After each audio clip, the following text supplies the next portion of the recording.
give in or allow too much at the end of this? What do you think helped him in those situations? Experience. I think we tend to forget that the first half of last season he was pretty good. Made an all-star team.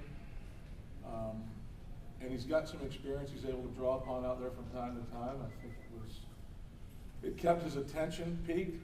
I think he added and subtracted to his pitching velocities better tonight than he has in a long time. He threw a cutter, he threw a slider, which was a knockdown in velocity off the cutter, and then he threw some circle changes and some straight changes. So I think he widened the gap of velocity for them to cover, and just stayed in counts and kept making pitches.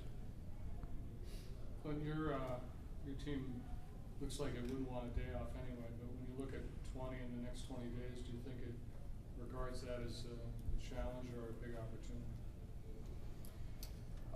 Everybody's got the same schedule. There's not many teams that aren't going 20 and 21 coming in, so I think we needed to use the experiences from last year to turn into an opportunity. We were able to finish out the first half strong last year. I think we've got more experience along those lines going in. We're still going to face good ball clubs. There'll be road challenges. There'll be teams that are hot. All those things are going to happen.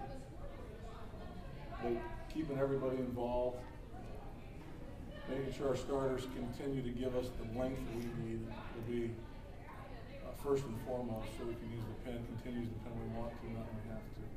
The guys are geared up and ready to go. Pedro was able to keep it going tonight, driving a couple balls on the outer half of the plate. Is that the key to his recent success? It's one of them. We talked about committing to a game plan in Baltimore.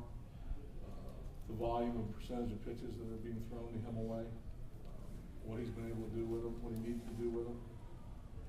He's been able to make some progress along those lines. Started in Baltimore, obviously picked up traction in Cleveland and carried it through tonight. So he seems to be finding his way better up there. He's ready to hit when he gets in the box. He's covering away.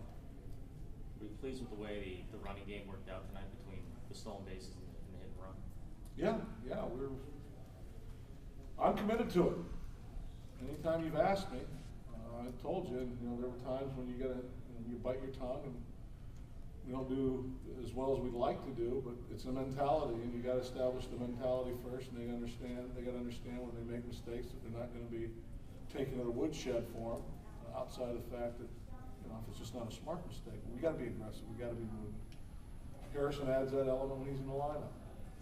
And then you saw a nice combination work out tonight with Barnes and Alvarez. I'm sure a lot of people wouldn't have bet on for hit and run. It played out as well as you could want it to.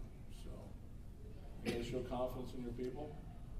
And I think the running game has, obviously in the last 3 weeks or this month especially, picked up and gotten to a good place for it.